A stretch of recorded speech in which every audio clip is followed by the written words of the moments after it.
guys, Meredith Gorman here, and are you still not subscribed to Matt's channel? Well, if you're not, hit the subscribe button because he's giving out free picks each and every week.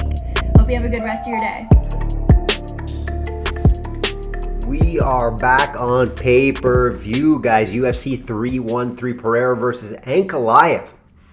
From Las Vegas, I'll break down the main card like always, provide free picks, leans, price talk, and more. We did lose a great co-main event on paper.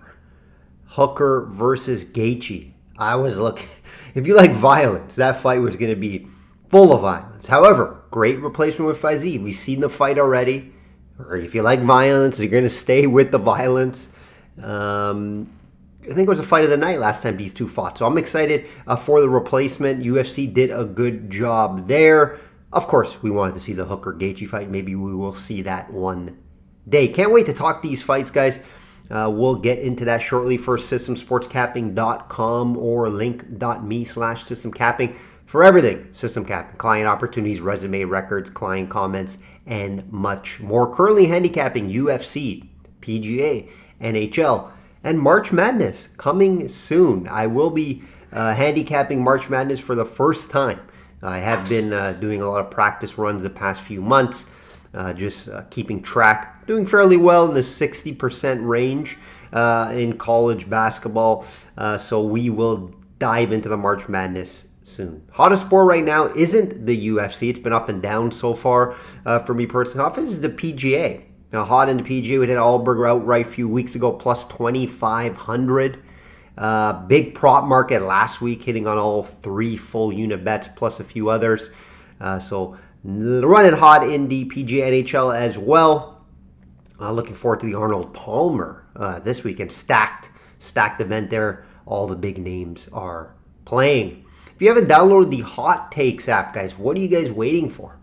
I actually been having a lot of fun tracking my college bets there. Like I mentioned, I've been doing a trial run. Haven't been client plays for college, but practicing over there, doing fairly well.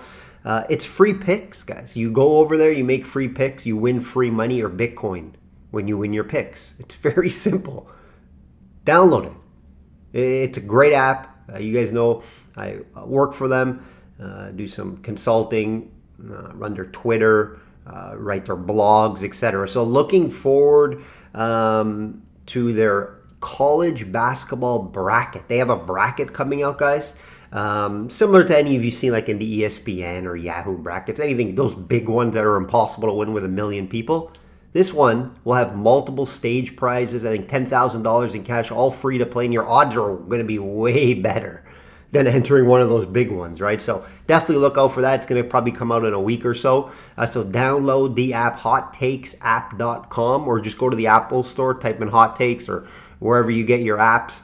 Hot Takes is the site, is the app to download today. Great things they're doing over there. Very excited for them. Let's do a UFC Vegas 103 recap. Let's do a quick one. Impressive performance by Kopp. He proved that he deserves the title shot. I did expect him to win. Did I expect him to get a finish? Maybe not, but he was able to hurt his opponent's eye early.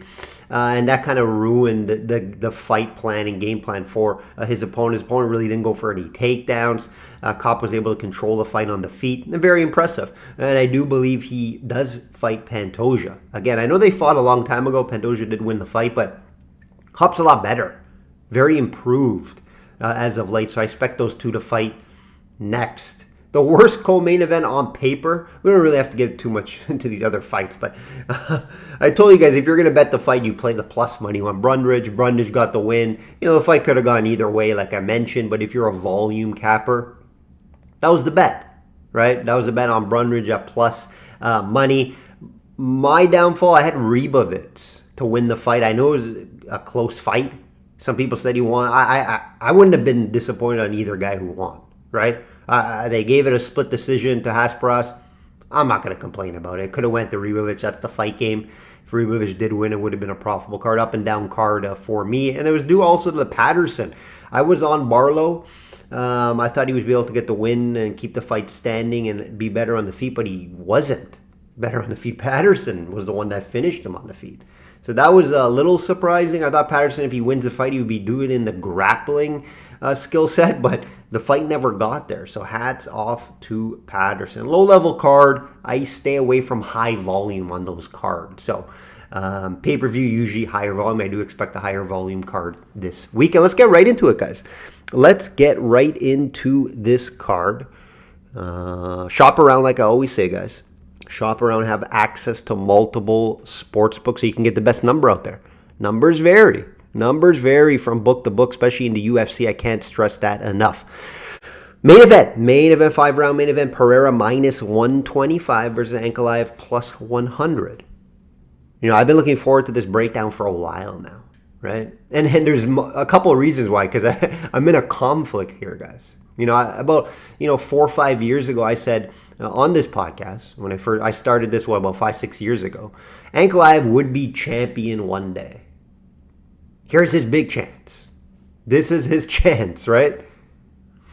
You know, I wouldn't have guessed it was against Pereira, right? That would be hard to see. I don't think he was even in the UFC at that time. But even throughout the years, right? Pereira obviously fighting at 185 prior to this, but did make the step up and does look great at 205.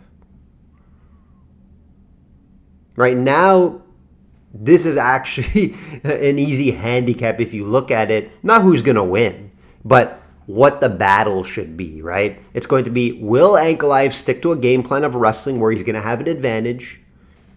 And how will Pereira's takedown defense play out? And we know Pereira had lots of time to improve his grappling and wrestling and takedown defense, and he has been doing that.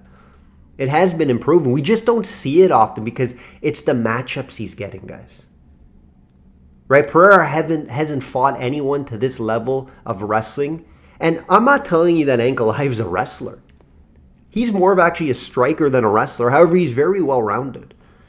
He just doesn't use it a ton, right? It's under 1 takedown per fight. And again, a lot of that's due to the matchup, and he's able to stand with these guys and bang. Very good boxing, good striking. Just very well-rounded fighter. Right? Ankalaev does fall in love with his hands in boxing, which is a bit of a concern, right? Is he going to be smart and go to a game plan and just wrestle? He has said it in his interviews this week. Hope you're ready for 5 rounds of wrestling, Pereira. We've heard that, right? We've heard that out of him. I love to hear that. Especially if you're going to be on the Ankalaev side. I expect him to go to his wrestling and test Pereira's wrestling. It's going to be improved all the time, obviously with Glover, one of the better grapplers in the UFC. And obviously Pereira has been improving that takedown defense. He's going to be the better striker on the feet. Going to have that more power. Ankalaev, he does have some power, but, Pereira obviously is known for that, KO power on the feet. Ankalaev, obviously, we haven't seen him really rock too much in a fight. If I recall, maybe the Jan fight at one point. I think even Santos may have got him once, but never really concerned that Ankalaev was, going to get it finished or anything in his fights. Usually very controlled fighter. Right, but let's take a look at some of Pereira's opponents and why I mentioned this is going to be his toughest test yet, guys. Just stylistically. It's not the best matchup for him. Right? His best wrestler that he's fought was probably Jan, and he struggled at times with him, right? Jan was able to take him down, control him at times. Some people thought Jan won that fight. Right, he was able to take him down and control him there at times. Now, that was what? 2 years ago?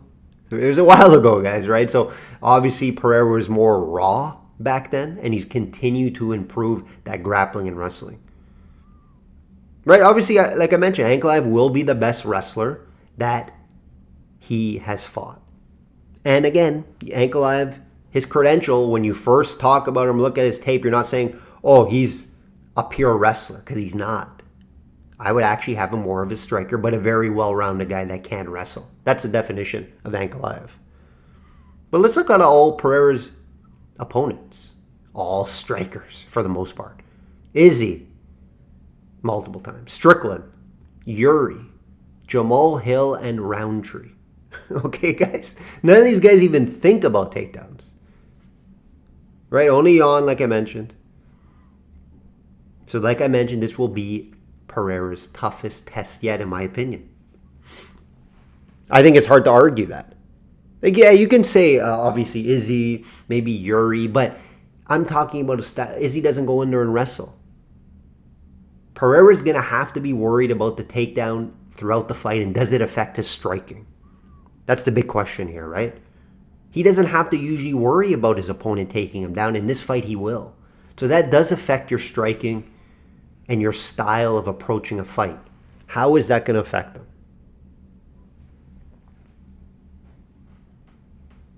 It's funny, like the UFC did not want to make this fight. They tried very hard for this fight not to happen, but Ankalaev kept pushing to get the fight. He was winning. He beat Rakic last time out. They had to, right? And there's multiple reasons, right? They know this matchup's not great for Pereira, but Pereira is a big fan favorite. Ankalaev is just not. Very quiet, doesn't know English, doesn't fight a lot. It's just not great for the UFC for Ankalaev to be the champion. I'm just being honest. Maybe out in that region, sure, but not here, right? Pereira is a fan favorite now.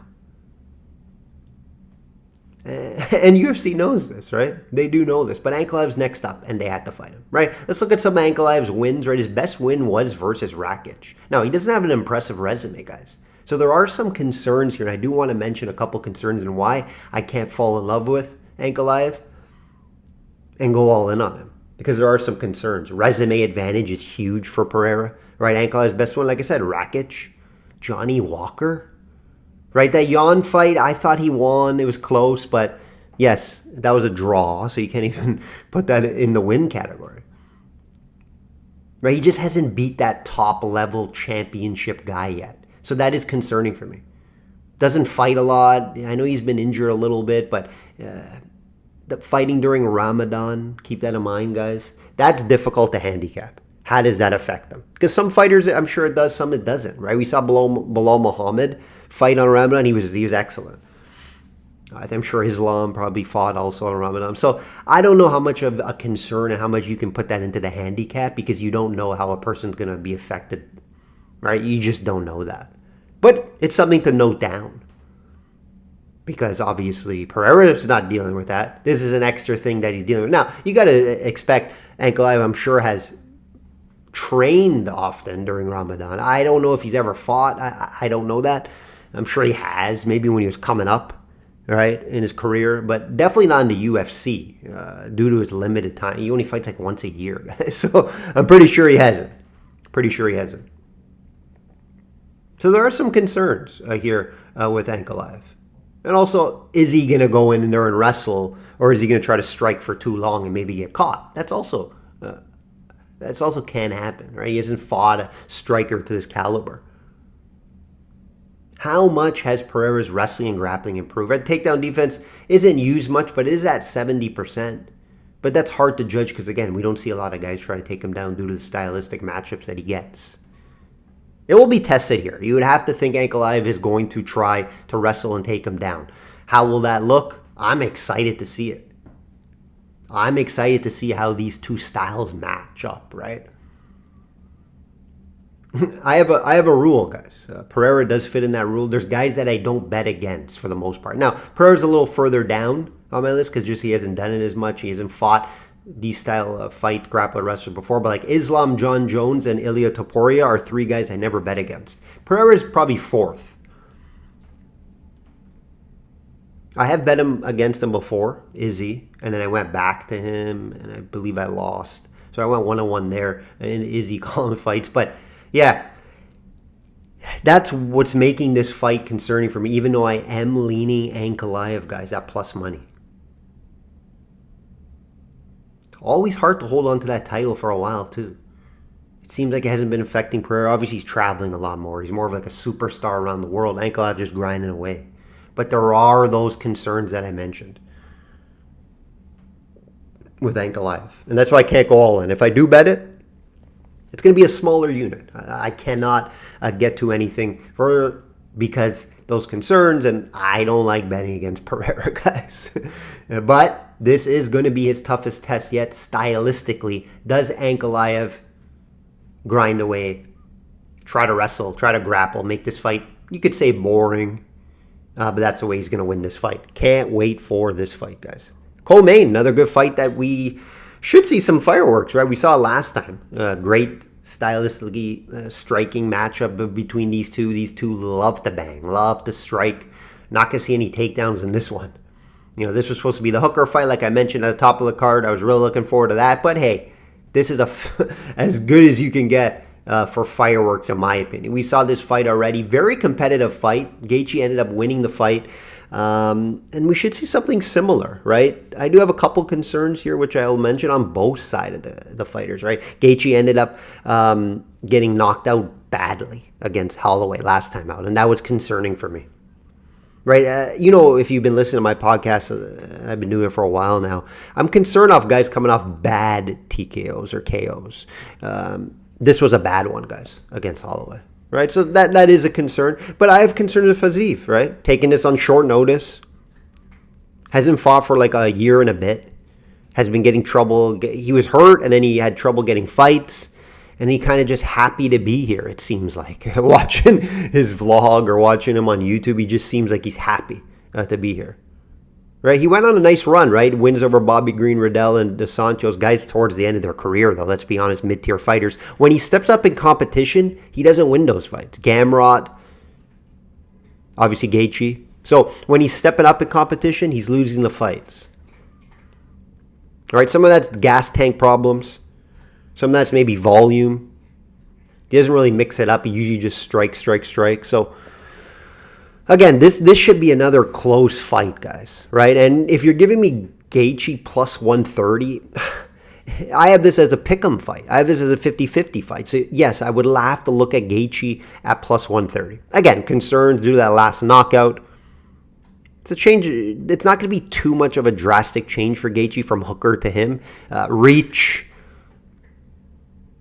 Right, some size differences, but they fought already. So he's just going to go back, look at the tape, and he'll know how to fight him. Right, so very difficult for me to do that. Now, Fiziev, he has been training, getting ready to fight anybody. He hasn't been in good shape.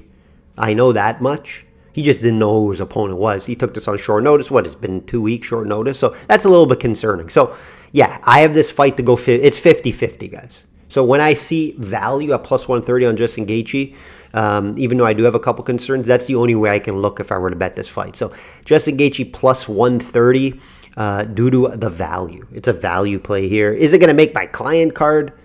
Probably not. If it does, it will be for a smaller unit. Turner plus 100 versus Bahamondes minus 125. This is a fun one. Another fun one, right, guys? Another fun one. Step up for Bahamondes. I love him. I love how he's a great striker. Excellent size. Is he ready for the step up? We saw him lose a few fights ago to Klein. A guy is very disciplined on the feet, good striker. I don't know really how good Bahamondes is, right? Because then he beat lower level guys like Gallegos and Torres in his last two fights. So, yeah, he should beat those guys, right? Turner, been in there with some tough guys. Been in there, definitely the much better resume, right? He does have 3 losses in his last 5 fights, but big names, right? Big names. Hooker, Gamrot, Moicano.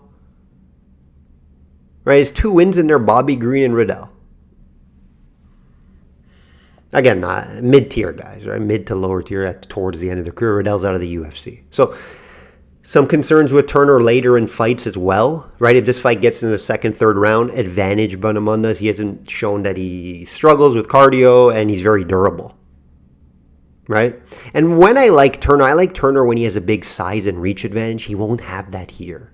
And that's why I'm leaning Bahamondes, right? I love Bahamondes. He trains with Bilal Muhammad. Bilal Muhammad always stressed, this guy is the best striker in the UFC. So he has a good camp. He's training with a champ. Right, Turner's path in my eyes is to get this fight down to the ground, try to grapple. We have seen Bahamondes get taken down before, and that's going to be the path instead of just trying to strike with him for 3 rounds. Because I do Bahamondes is the cleaner, more accurate striker. Even though Turner does have that power, but Bahamondes has shown excellent durability in his fight. So, I have to lean Bahamondes. The price isn't terrible. Watch the weigh-ins too. Turner does sometimes struggle to get down to this weight. So definitely a fight you want to watch the scales here. And, Turner, he's a guy that will come out in the first round, second, third fades. Always concerning. So I can't fall in love with Bonamanos too much. We've seen him exposed against Klein, right? Is he that next top prospect to make a run to the title? And it's a big question mark right now because the wins he've got after that I mentioned, Gallegos and Toros, very low level guys that he should beat. Now he's stepping up. Is he able to step up to this type of competition? It's a question, right? It's a question. But due to the pricing, I can get there if I were to back Bonamanos. Again, don't fall in love with it, guys. But it will be my pick if I had to between these two. Wouldn't be surprised if we see a finish as well in the fight. Lemos plus 110 versus Lucindo minus 130. Tough one to hear to call. The pricing is right? Slight lean to Lucindo, which I agree with. She should have the speed advantage on the feet. She's obviously the much younger fighter. And she should have a grappling and wrestling advantage, right? Lemos obviously will have the bigger stage fight. She'll have the better resume. She'll hit her. She does hit harder on the feet. Volume's fairly similar between these girls, right? Both about 3 significant strikes per minute. It's fairly low, right? So it's a very tough fight to handicap unless, Luciendo. What I like and what I've seen from her on tape as of late, she's mixing it up. She's making an MMA fight. Getting her takedowns in. That's going to be very important. Lemos gets taken down in a lot of her fights. Right? We've seen Janaroba just dominate her there and get the submission. Now, Janaroba is obviously a better wrestler, grappler than Lucindo. But Lucindo, it seems like she's really trying to make it an MMA fight and mix it up. And not just try to stand and bang and fall in love with her hands. She is quick on the feet. I do like her striking. It's just Lemos could be right there with her in the striking category. Lemos a little older now as well, and we've seen how to beat Lemos, get her down to the ground. So I'm going to lean Lucindo here. The price isn't terrible to back. You expect this to go over the 2.5 rounds if fight goes the distance. Even though sometimes Lemos is an aggressive fighter, does come in, try to take your head off. If it does finish, it'd probably be on the Lemos side. I don't see Lucindo really submitting her. I haven't seen that too much from her. But yeah, I'm gonna lean Lucindo. Lemos, I do believe towards the end of her career, does fall in love too much maybe with that power. And when she knows there's a threat for a takedown, she kind of does hold back the volume, which is a bit concerning. Green plus 350 versus Rufi minus 4. Rufi. I don't know how to say it, but great fighter, right? At the end of the day, obviously fighting out of the nerds, fighting nerds, right? One of the best camps going right now.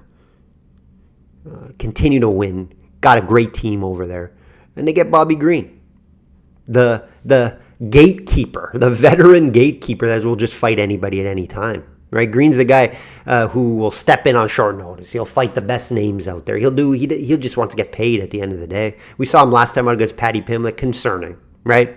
Didn't look great. Got submitted quick in that fight. He looked terrible, in my opinion. How much does he have left? He's 38 now. And now you're getting this killer and Rufi. Tough situation here, right? Rufi last time out did show that maybe he's not that big-time prospect as we expect against Lantop. Lantop, very durable, very impressive. He did beat him up for 3 rounds, but it did go 3 rounds, and Rufi was a huge favorite in that fight. Big-time favorite. So he did show that, I do believe he kind of slowed down in that fight as well. So it's a little concerning, but I do believe he has the advantage in a lot of places against Green here and should win this fight. Obviously, besides the big experience advantage for Green, right, and the resume, because he's fought everybody, it's just how much does he have left at this point of his career, guys. I'm going to take the younger, hungry fighter who's coming up, who's fighting in one of the best camps right now. That's who I'm going to go with here. It's not that difficult to get the Rufi besides the price. And an outcome could be a little tough. I would lean the finish. But, Green's fairly durable. Even though as of late he hasn't been as durable. We've seen Turner finish him. Obviously the Paddy Pimblett was a submission. So yeah, I would lean Rufi by finish. But you know, the 450 is tough to get to. Shop around, try to get a better price. You can maybe fix it into a two fight parlay possibly. But yeah, Roofy is gonna have to be a play here. I like the guy. A little concerned from his last fight out, but again, he was still winning that fight fairly easily. He just wasn't able to put away a very tough guy. So Green can be a tough guy, can be durable. So that's why I'm not in love with Roofy by finish, but if I had to bet an outcome, I would lean that way. That will do it, guys. That will do it. Excited for this card. Always excited for a pay-per-view card, let's be honest. Most of them, at least. This is one of them for sure. Like I always say, guys, bet smart and know your limits. Enjoy this card.